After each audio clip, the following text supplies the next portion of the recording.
Friends, Shipra's গার্ডেনের পক্ষ থেকে আমি শিপ্রা আজকে চলে এসেছি গোলাপের একটি নতুন ভিডিও নিয়ে। তো প্রথমেই বলি, গাছ প্রুনিং প্রায় সবই হয়ে গেছে। এখানে কিছু গাছের নতুনত্ব বেশ ডাল বেরিয়েছে, কচি কচি বেশ ভালো ব্রাঞ্চ বেরিয়েছে, তাই আমি সেই সমস্ত ব্রাঞ্চগুলো কাটিনি। কারণ কেন, আমার তো কম্পিটিশনে যাওয়ার জন্য তো গার্ডেনটা নয়, ফুলগুলো একসাথে যে নেব, তো আমি তার জন্য বেশ কিছু ফুল যেগুলো নতুন ব্রাঞ্চ বেরিয়েছে সেগুলোকে আমি রেখে দিয়েছি দু একটা ফুল ফোটার জন্যে। আর যেগুলো পুরনো পাতা ছিল বা পুরনো ডাল সেগুলোকে কেটেছি। তা ওই জন্যে বেশ কিছু গাছের পাতা বা কুঁড়ি আছে। আর সবথেকে বড় কথা, ওয়েদারের তারতম্য প্রচণ্ড পরিমাণে, তাই জন্যে একটু বুঝে সুঝে প্রুনিং করতে হয়েছে। আর এখানে দেখতেই পাচ্ছেন বেশ নতুন নতুন শুট ছাড়ছে। আমি আরও একটু দেখাবো। এই যে এই ব্রাঞ্চগুলো যেমন বেশ সুন্দর ছাড়ছে, নতুনত্ব ব্রাঞ্চ আসছে। আগে পরে বেশ কয়েকটা দিন আগে পরে করে কেটেছি, তো তাই সব ব্রাঞ্চ একসাথে আমি পাবো না, আর একবারও ফুলটা আমি পাবো না। তো দেখতেই পাচ্ছেন এখানে বেশ নতুনত্ব ব্রাঞ্চ আসছে। তা এবারে বলি, এই যে পাতাগুলো নতুনত্ব যে ব্রাঞ্চ আসছে, এরপর আমরা কি ফিডিং চার্ট রাখবো বা কি পরিচর্যাটা করব। এটা রকস্টারের সাধারণত এরকম একটু গায়ে দাগ হয়, ফাঙ্গাসের ক্যাঙ্কার যেটাকে আমরা বলি। রকস্টারে এটা হয়েই থাকে সাধারণত স্ট্রেমের ওপরে, এটা ওর সহজাত বৈশিষ্ট্য। এটা একটু দেখাই। রকস্টার, যে সমস্ত নতুন বাগানিরা আছেন, রকস্টারটাকে একটু অ্যাভয়েড করে আপনারা নারাঙ্গা নেবার চেষ্টা করবেন। নারাঙ্গা একটু ইজি ভ্যারাইটির গাছ, আর রকস্টারটা হচ্ছে একটু টাফ। এই নিয়ে আমি বিস্তারিত আইডি সম্পর্কে বা কোন ভ্যারাইটি সম্পর্কে আলোচনা করলে ভালো হয় আপনাদের সঙ্গে ভিডিওতে শেয়ার করব। তবে আজকে যেটা আলোচনা করব, এই যে নতুন নতুন কচি কচি ব্রাঞ্চ আসছে, এই সময় আমরা বাগানে কি পরিচর্যাটি করব। এখানে পরিচর্যা করব আমরা, প্রথমত বলি, বাগানে তো জল স্প্রে করবই, যেন অতিরিক্ত রোদ্দুরে এই নতুন ব্রাঞ্চগুলো পুড়ে না যায়। তারপরে কি করব, নিত্য 4-5 দিন অন্তর ছাড়া আমরা অবশ্যই ব্যবহার করব কনফিডার। হাতের কাছে সুপার সোনাটা আছে বলেই আপনারা কিন্তু সুপার সোনাটা দেবেন না, কারণ সুপার সোনাটা একটা পিজিআর। আর আমরা কনফিডার দেবো কারণ থিপস এতে লাগবে। থিপসের প্রধান খাদ্য একবারে নরম কচি লাল পাতা, ছোট ছোট নতুন স্যুপ যখন আসবে মুখগুলোকে পুড়িয়ে দেবে, তাই আমরা ব্যবহার করব কনফিডার। 1/2 ml করে 1 লিটার জলে কনফিডার ঠিক সূর্য ডুবে যাবার পর সন্ধ্যার সময় আমরা স্প্রে করব। সেটা অবশ্যই স্প্রে করতে হবে, না হলে আমরা অনেক বেশি ফুল পাবো না। কারণ কেন, এই নতুন ব্রাঞ্চগুলোকে খেয়ে নিলে সেই নতুন ডালটা আসতে বাধা দেবে, ঠিক টাইমে আসবে না। দ্বিতীয়ত, আমরা যখন লাল পাতাটা পুরোপুরিভাবে এইভাবে মিলে ধরবে, এই যে বেশ সুন্দরভাবে লাল পাতাটি মিলে ধরবে ধীরে ধীরে, তখন আমরা ফিডিংটি চালু করব। ঠিক অত বড় হওয়ার আগেও নয়, আমি দেখাচ্ছি ঠিক এই রকম। দেখুন, একদম প্র্যাকটিক্যালি দেখিয়ে দিচ্ছি। ঠিক এইভাবে যখন লাল পাতাগুলো মিলে ধরবে, সেই সময় আমরা ফিডিংটা চালু করব। তা ফিডিং কি চালু করব? ফিডিংয়ে অবশ্যই কিন্তু আমরা সর্ষে খোলের তো জল রাখবই, তবে সর্ষে খোলের জল দেবার আগে আমি ব্যবহার করব 13-40-13। এখানে ফসফরাসের মাত্রাটাও বেশি, ব্লাইন্ড শুটের হাত থেকে মুক্তি দেবে। এছাড়া আমাদের এনপিকের মধ্যে নাইট্রোজেন আছে, এই এনপিকেটার মধ্যে ফসফরাসের মাত্রা আছে, পটাশিয়ামের মাত্রা আছে। অবশ্যই কিন্তু আমরা ফিডিং চার্টে একদিন দেব সপ্তাহে 13-40-13। বড় গাছ যে সমস্ত বাগানিদের আছে অবশ্যই কিন্তু 2 গ্রাম করে 1 লিটার জলে দেবেন।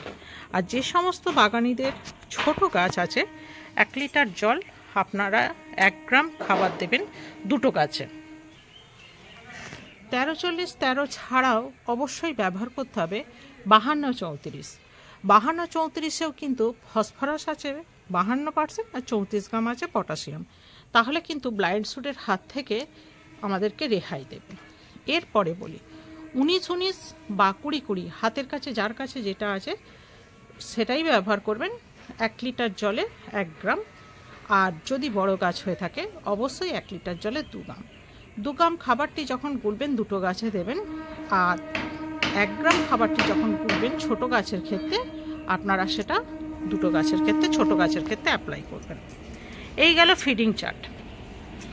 এছাড়াও সর্ষে খোলের জল অবশ্যই দেবেন, তবে কুয়াশা যদি থাকে, মেঘমুক্ত আকাশ যদি থাকে, কুয়াশা থাকলে কিন্তু দেবেন না। যদি আকাশ পরিষ্কার থাকে অবশ্যই কিন্তু সর্ষে খোলের জল অ্যাপ্লাই করবেন।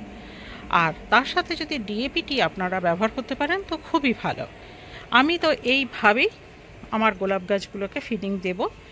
এরপরে যখনই ছোট ছোট কুঁড়ি আসবে, যখনই দেখাচ্ছি আমি আপনাদেরকে, এইভাবে যখন ছোট ছোট কুঁড়িটি আসবে তখন আমরা 19-19 বা 20-20টি বন্ধ করব, 13-40-13টি বন্ধ করব, করে 13-0-45 আর 00-50 ব্যবহার করব। কারণ সেই সময় আমাদের পটাশিয়ামটা খুব দরকার। তবে মাথায় রাখতে হবে এই সময় কিন্তু আমরা কখনোই কনফিডারটি বন্ধ করব না, সুপার সোনাটা এরপর চালু করব। কারণ পিজিআর, প্ল্যান্ট গ্রোথ রেগুলেটর, পিজিআরটি আমরা লাল পাতা যখন সবুজ পাতায় পরিণত হয়ে যাবে অবশ্যই আমরা পিজিআর ব্যবহার করব। ফিডিং চার্টে আমি এর আগে বহুবার বলেছি 1 লিটার জলে 1 থেকে 1.5 ml সুপার সোনাটা দিয়ে আপনারা আর্লি মর্নিংয়ে স্প্রে করতে পারেন। এরপর বলি কুঁড়িটি কানা পোকা হয়ে যাচ্ছে, পোকায় খেয়ে নিচ্ছে, কনফিডারে যদি কাজ না হয় অবশ্যই কিন্তু ইন্টারপিটটি ব্যবহার করতে পারেন। কুঁড়ির স্টাইল বেশ সুন্দর স্ট্রং থাকবে, তার জন্যে কিন্তু আপনারা অবশ্যই ইন্টারপিটটি ব্যবহার করুন, তাহলে কানা পোকা কিন্তু হবে না। এছাড়াও 00-50 আমাদের ফুল ফোটাতে এবং ফুলের কোয়ালিটিকে ভালো রাখতে সাহায্য করবে। 00-50 যে কোনো খাবারের রেশিও সব ক্ষেত্রেই বলছি, ছোট গাছের ক্ষেত্রে 1 লিটার জলে আপনারা 1 গ্রাম দেবেন, অবশ্যই সেটা দুটো গাছে দিন। আর যদি বড় গাছের ক্ষেত্রে হয় 1 লিটার জলে 2 গ্রাম দিন, দিয়ে দুটো গাছে ফিডিং একটু কম থাকুক, অসুবিধা নেই। এছাড়াও কিন্তু যে কোনো একটি মাইক্রোনিউট্রিয়েন্টস আপনারা অবশ্যই গাছে স্প্রে করুন। মাইক্রোনিউট্রিয়েন্টসটা অবশ্যই দরকার। সপ্তাহে একদিন যে কোনো মাইক্রোনিউট্রিয়েন্টস আপনার কাছে রেক্সোলিন সিএসকে হোক, মোবিন হোক, অ্যাক্রোমিন ম্যাক্স হোক, গোল্ড হোক বা বায়োভিটা হোক, যে মাইক্রোনিউট্রিয়েন্টসটি আছে আপনার হাতের কাছে, আপনি 1 লিটার জলে ডাস্ট পাউডার হলে 1 গ্রাম এবং লিকুইড ফর্মে হলে 1 ml আপনারা ব্যবহার করে গাছের গোড়ায় দিন। গোলাপ গাছ দেখবেন ফুলে ফুলে ভরে যাবে। যদি মনে হয় ফুলের কোয়ালিটিটাকে আরও সুন্দর করতে চান তাহলে কিন্তু এই যে ছোট্ট ছোট্ট কুঁড়িগুলোকে দেখালাম, এই কুঁড়িগুলির ওপরে আপনারা বোরন 20 হাফ গ্রাম 1 লিটার জলে স্প্রে করে দিন সকালে, তাহলে দেখবেন ফুলের কোয়ালিটি আরও ভালো হচ্ছে। অবশ্যই কিন্তু কিছু কিছু টিপস আপনারা মাথায় রাখুন, যে সুপার সোনাটা কিন্তু যখন লাল পাতা হবে তখন কিন্তু দেবেন না, লাল পাতা থেকে যখন সবুজ পাতা হয়ে যাবে তখন সুপার সোনাটা বা মিরাকুলান আপনারা ব্যবহার করবেন। আর এখন যে নতুন স্যুটগুলো আসছে অবশ্যই কিন্তু কনফিডারটা ব্যবহার করবেন। আর মিডিয়াতে ময়েশ্চার থাকাটা অত্যন্ত জরুরি। ময়েশ্চার যেন কোনো মতেই যেন কম না হয়, কোনো কারণে হয়তো মিডিয়াটি শুকিয়ে গেল তাহলে কিন্তু এই নতুন স্যুটগুলি শুকিয়ে যাবে। এই জিনিসগুলো কিন্তু অবশ্যই মাথায় রাখতে হবে। খাবারের চারটি কিন্তু অবশ্যই একটু ভাবনা চিন্তা করে নিজেরা সাজিয়ে নিন। যখনই কিন্তু কুঁড়ি চলে আসবে তখন দেখবেন নাইট্রোজেনের মাত্রা কমিয়ে দিয়ে পটাশিয়ামের মাত্রাটি একটু বাড়িয়ে দিন।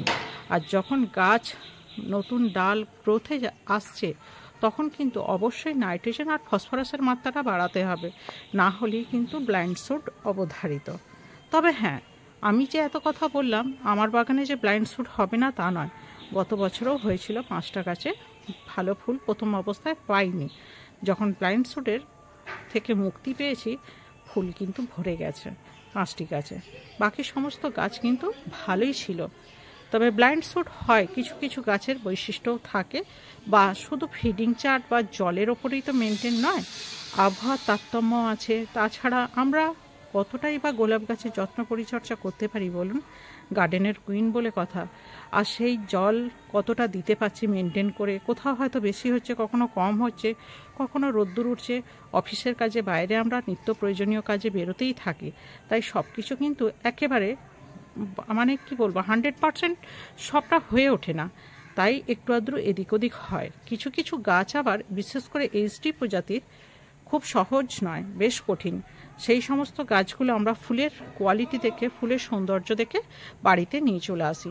তাই সেই সমস্ত গাছগুলোর ট্রিটমেন্ট পরিচর্যা একটু আলাদাই হয়ে থাকে। আর আপনাদের সঙ্গে ফুল ফুললে অবশ্যই পুরো গার্ডেন আপনাদের সঙ্গে শেয়ার করব। এখানে বেশ কিছু গাছ সবই দেখতে পাচ্ছেন রয়েছে, এগুলো বেশ প্রুনিং হয়েছে। আর এই গাছটি প্রুনিং এখনও হয়নি, কারণ এগুলোতে ভালো কুঁড়ি আছে, কুঁড়িটা নিয়ে নেব, ফুলটা ফুটে গেলে তারপর প্রুনিং করব। এগুলো সব মোটামুটি প্রুনিং হয়ে গেছে। আরও একটা জিনিস আপনাদের সঙ্গে শেয়ার করি, দেখুন এখানে কিন্তু বেশ কিছু প্যারালাল টব নিয়ে এসেছি, আর নতুন সদস্য বেশ কিছু নিয়ে এসেছি। এই নতুন সদস্যগুলো আইডি ছাড়া, কিন্তু আমি এগুলো দেখে কিন্তু আইডি বুঝতে পেরেছি যে কোন প্রজাতির গাছ বা এই আইডিগুলো কি আছে। তাই এখন আপনাদের সঙ্গে ওটা শেয়ার করব না, ফুল ফুটুক, গাছগুলো প্রতিস্থাপন করি, সেইগুলো আপনাদের সঙ্গে শেয়ার করব যে কিভাবে কি বসাচ্ছি না বসাচ্ছি, মিডিয়া কি হচ্ছে, মিডিয়াতে কি কি দিচ্ছি, কিভাবে যত্ন পরিচর্যা করছি, সবটাই আপনাদের সঙ্গে শেয়ার করব। আর সবথেকে বড় কথা, এই নতুন সদস্যগুলো যখন বাড়িতে এসেছে একটু প্যারালাল টবে সুন্দর করে সাজালে ভালোই হবে। এদের আইডি খুব কাছাকাছি আছে, আপনাদেরও পরিচিত। তবে ফুলটি ফুললে শেয়ার করব যে কি ফুল আমি নিয়ে এসেছি।